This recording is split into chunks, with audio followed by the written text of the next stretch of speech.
अस्सलाम वालेकुम रहमतुल्लाहि वबरकातुहू। दोस्तों, उम्मीद करता हूं कि आप सब खैरियत से होंगे। दोस्तों, आज के इस वीडियो में सऊदी अरब की कुछ जरूरी और बड़ी खबरें आप लोगों के साथ शेयर करने वाला हूं, तो वीडियो को आखिर तक जरूर देखें ताकि पूरी जानकारी जो है आप लोगों को मिले। आज की इस वीडियो में कई सारी जरूरी खबरें हैं, जिसमें से एक अपडेट जो है यूएई से है, तो इसके बारे में भी मैं आप लोगों को लास्ट में शेयर करूंगा। चैनल पर नए हैं प्लीज चैनल को सब्सक्राइब करके बेल आइकन को दबा लीजिए ताकि इसी तरह का इंफॉर्मेटिव वीडियो दोस्तों आपको हमेशा मिलता रहे।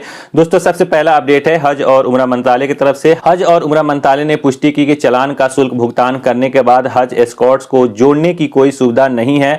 मंत्रालय ने कहा कि हज अनुष्ठान केवल उन लोगों के लिए किया जा सकता है जिनके पास इसके लिए नामित वीजा है या जिनके पास जो है किंगडम के अंदर नियमित निवास है। और उसने अपने ट्विटर खाते के माध्यम से बताया कि हज के लिए आवेदक किंगडम के भीतर तीर्थयात्रियों के लिए इलेक्ट्रॉनिक ट्रैक के माध्यम से अपना आरक्षण रद्द कर सकता है।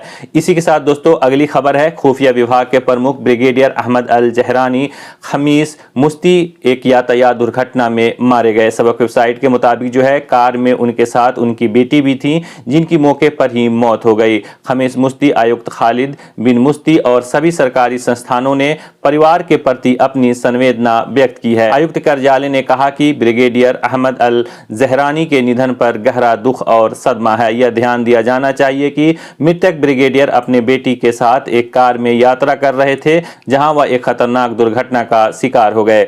इसी के साथ दोस्तों अगली अपडेट है, सऊदी अरब की आर्को कंपनी ने 6 देशों से जनशक्ति आयात करने के लिए 27 अरब रियाल के समझौते पर हस्ताक्षर किए हैं। स्थानीय श्रम बाजार की जरूरतों को पूरा करने के लिए तुर्की, इंडोनेशिया, थाईलैंड, अजरबैजान, तजिकिस्तान और उज्बेकिस्तान के साथ समझौते पर हस्ताक्षर किए हैं। इसी के साथ दोस्तों अगली अपडेट है, सऊदी अरब में मौसम विज्ञान के राष्ट्रीय केंद्र के प्रमुख हुसैन अल कहतानी अगले सप्ताह राज्य के अधिकांश क्षेत्रों में बारिश की संभावना जताई है। अखबार 24 के मुताबिक हुसैन अल कहतानी कहते हैं राज्य में सर्दी शुरू हो गई है, तापमान में गिरावट जारी रहने की संभावना है। राष्ट्रीय मौसम विज्ञान केंद्र के एक प्रवक्ता ने बताया कि इस साल देश के ज्यादातर हिस्सों में सर्दी जल्द शुरू हो गई है, ठंड में और इजाफा होने की उम्मीद है। बारिश को लेकर प्रवक्ता ने कहा कि देश के पश्चिमी, मध्य पूर्वी और उत्तरी क्षेत्र में अगले सप्ताह बारिश रहने की संभावना है। कहीं हल्की बारिश तो कहीं तेज हवाएं चल सकती हैं।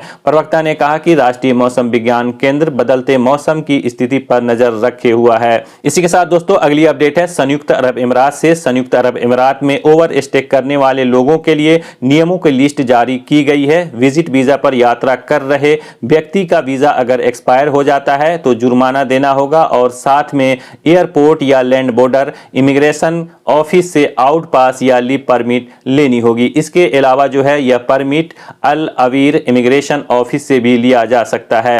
बताते चलें कि general director of residency and foreigner affair GDRFA Dubai से इस बात की पुष्टि की गई है। ओवर स्टे करने वाले यात्रियों के लिए इन दोनों ही नियमों का पालन करना अनिवार्य है। परमिट के लिए 200 से 300 दिरहम चुकाना पड़ सकता है। ट्रैवल इंडस्ट्री एक्सपर्ट का कहना है कि यह नियम कुछ दिन पहले शुरू हुआ है। कहा गया है कि आउट पास उन लोगों के लिए अनिवार्य है जो लोग भी जा रहे हैं एक्सपायर होने के बाद या सरकार के द्वारा दिए जा रहे ग्रेस पीरियड समाप्त होने के बाद भी यूएई में रह रहे हैं, उन लोगों को जो है आउट पास लेना जरूरी होगा। इसलिए अगर आप संयुक्त अरब अमीरात जा रहे हैं तो इस बात का ध्यान रखें कि वीजा एक्सपायर होने से पहले ही आपका सारा काम हो जाए। अगर ऐसा नहीं होता है तो इन नियमों का पालन करें और अपने ट्रैवल एजेंट से संपर्क कर सलाह ले सकते हैं।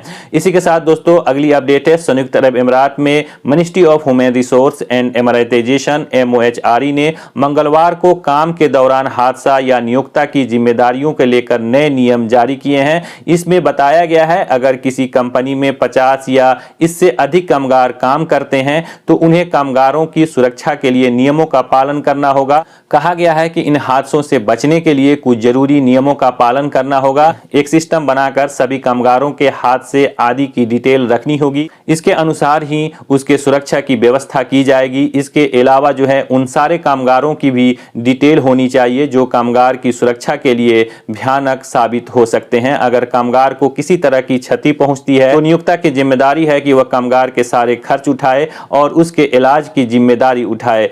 यह मदद कामगार की सैलरी के हिसाब से होनी चाहिए। घटना के 10 दिन के अंदर कामगार को मुआवजा मिल जाना चाहिए। अगर हादसे में कामगार की मृत्यु हो जाती है तो उसके द्वारा तय किए गए व्यक्ति या कानून के मुताबिक उसके वारिस को मुआवजा दिया जाना चाहिए। तो दोस्तों ये था आज का कुछ जरूरी एंड अहम खबरें जो मैं आप लोगों के साथ शेयर किया। अगर जानकारी अच्छी लगी तो वीडियो को लाइक कीजिएगा, चैनल पर नए हैं तो प्लीज चैनल को सब्सक्राइब करके बेल आइकन को दबा लीजिएगा ताकि इसी तरह का इंफॉर्मेटिव वीडियो दोस्तों आपको हमेशा मिलता रहे। अगर आपका कोई सवाल है तो कमेंट बॉक्स खुला हुआ है, वहां पे आप मैसेज कर सकते हैं। डिस्क्रिप्शन में मेरा इंस्टाग्राम का लिंक दिया हुआ है, वहां पे आप मुझे फॉलो करके सवाल पूछ सकते हैं। अगर आप मुझे फेसबुक पे देख रहे हैं तो फेसबुक पेज को फॉलो कीजिएगा, लाइक कीजिएगा, शेयर कीजिएगा। चलिए फिर मिलते हैं दोस्तों नेक्स्ट अपडेट में। बाय।